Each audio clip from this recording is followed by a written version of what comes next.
नमस्कार and welcome you all to world affairs. मैं हूं प्रशांत धवन। 18 नवंबर 2022 ये डेट स्वर्ण अक्षरों में भारत के इतिहास में दर्ज की जाएगी, क्योंकि ये वो हिस्टोरिक मोमेंट है जब फाइनली प्राइवेट कंपनीज के मामले में इंडिया ने एक बड़ा स्टेप आगे लिया है। इंडिया की एक प्राइवेट कंपनी ने विक्रम एस नाम का रॉकेट लॉन्च किया।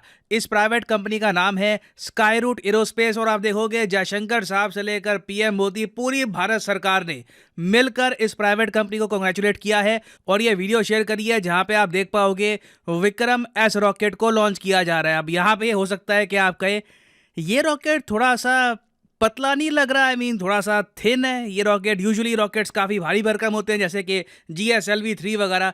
तो मैं बता दूं, ये मिशन प्रारंभ के अंडर पहला रॉकेट लॉन्च किया गया है। आगे आप देखोगे विक्रम के बहुत सारे और वेरिएंट हैं जिनकी पेलोड कैरिंग कैपेसिटी बहुत ज़्यादा होगी, तो मतलब वो भारी भरकम सैटेलाइट भी लॉन्च कर पाएंगे। धीरे धीरे उनका भी टेस्ट होगा, मगर ये जो पहली फ्लाइट है हम हमेशा याद रखेंगे, this is historic for India.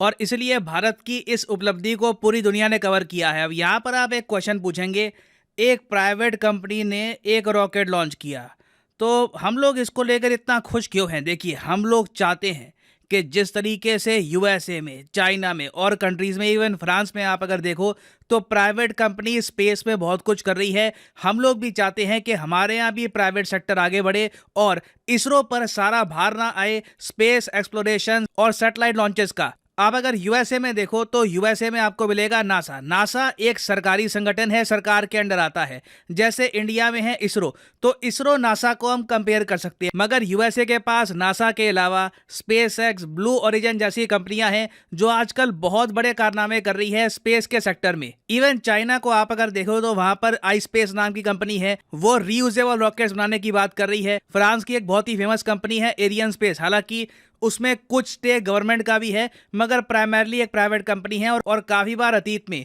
जब इसरो के पास कैपेसिटी थी नहीं भारी भरकम सैटेलाइट लॉन्च करने की, तब हम फ्रांस की प्राइवेट कंपनी के पास जाते थे और अपनी सैटेलाइट को अंतरिक्ष में पहुंचाते थे। तो आप कह लीजिए हमारा जो स्पेस का प्राइवेट सेक्टर है इसने पहले कदम रखने स्टार्ट कर दिए हैं। और जो ये कंपनी है स्काईरूट जिसने ये रॉकेट लॉन्च किया है, इससे भारत को बहुत उम्मीदें हैं। अब वैसे मैं आपको इनकी जो वेबसाइट है ये दिखाता हूँ, बहुत अच्छी वेबसाइट इन्होंने बना रखी है। आप देखोगे प्रॉपर तरीके से यहाँ पे इन्फॉर्मेशन है विक्रम रॉकेट की। यहाँ पे जानकारी दी गई है कि विक्रम 1 क्या है, विक्रम 2 में क्या आपको प्रोग्रेस मिलेगी, विक्रम 3 कैसा होगा। इसके बारे में इस पिक्चर से आप और अच्छे से समझ पाओगे।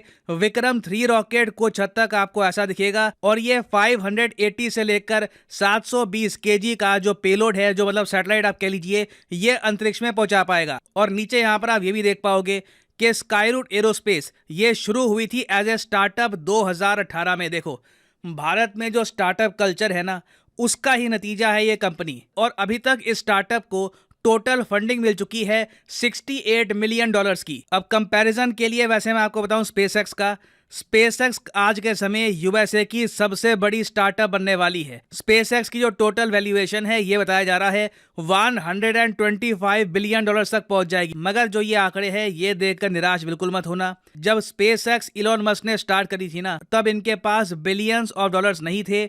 इलॉन मस्क ने अपनी कंपनी पेपैल बेचकर जो इनको पैसा मिला उससे टेस्ला, स्पेसएक्स और बाकी कंपनीज ओपन करी। तो स्काईरूट भी मुझे भरोसा है कि एक दिन फंडिंग इकट्ठी कर करके आराम से एक मल्टी बिलियन डॉलर कंपनी बनेगी। अभी के लिए तो इनका टारगेट ये है कि अपनी वैल्यूएशन $1 बिलियन के ऊपर करे, ताकि भारत को पहला स्पेस बेस्ड यूनिकॉर्न स्टार्टअप मिल जाए। यूनिकॉर्न आपको पता होगा एक ऐसे स्टार्टअप को कहते हैं जिसकी टोटल मार्केट में वैल्यूएशन हो गई है $1 बिलियन से ऊपर। अब यहाँ पे आपका क्वेश्चन ये होगा कि स्काईरूट बेसिकली करेगी क्या, इसका काम क्या होगा।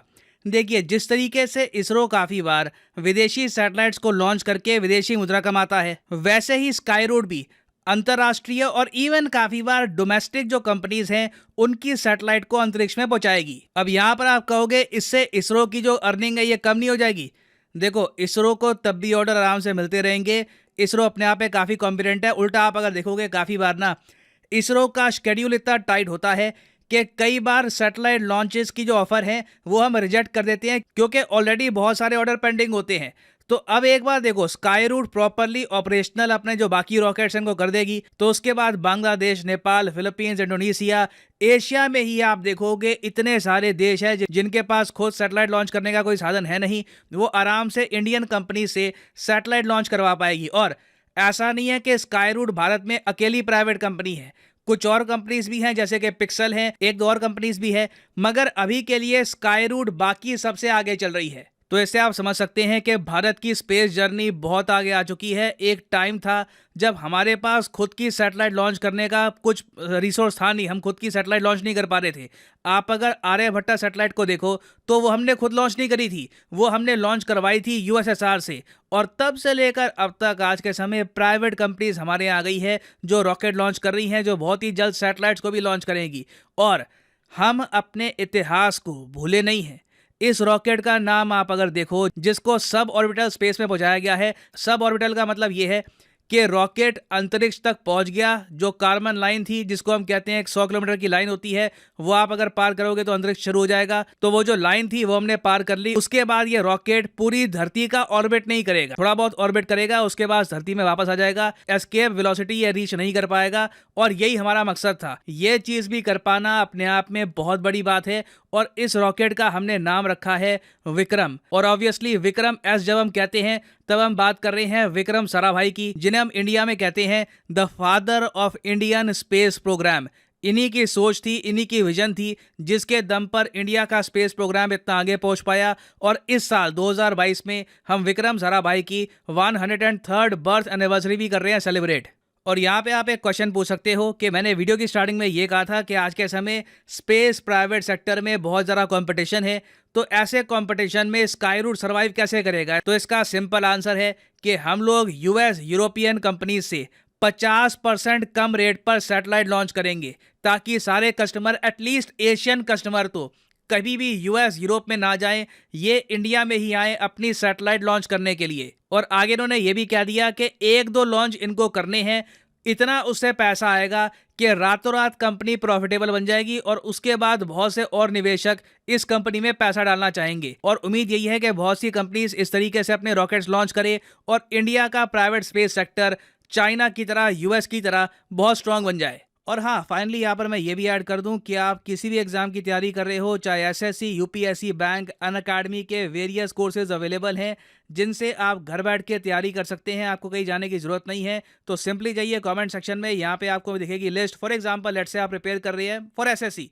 तो एसएससी के लिंक पर यहाँ पर करिए क्लिक, और आपके सामने खुल जाएगा ये पेज। और यहाँ पे आप परचेज कर सकते हैं एसएससी का कोर्स, 24 महीने, 12 महीने का। मगर जो प्राइसेस यहाँ पर लिखे हैं ये कभी भी पे मत कर देना। सिंपली यहाँ पर कोड यूज करो PD10 और प्राइसेस अपने आप यहाँ पर गिरना स्टार्ट हो जाएंगे। So use the code PD10 and save your hard and money. So इसी नोट के साथ ये है वीडियो का अंत। Thank you for listening and as always God bless you all.